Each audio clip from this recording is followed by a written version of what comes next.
Hello and welcome to the first part in a series of UNO Synth Pro tutorials in where we're having a look at what the UNO Synth Pro has to offer us, how it works, and how we can use it to make awesome sounds.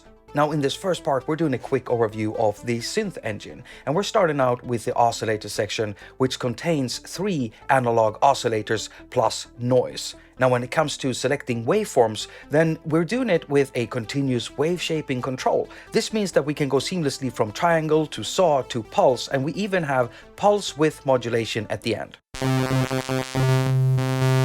Now these oscillators can also be synced, and if we jump into the mix we find level controls for the oscillators and also noise. Inside the filter section we have 2 filters, whereas filter 1 is a 2-pole filter and filter 2 is a 2 or 4-pole filter. And when it comes to selecting filter modes, we do that through the mode selector right here, and we can also select different types of routings.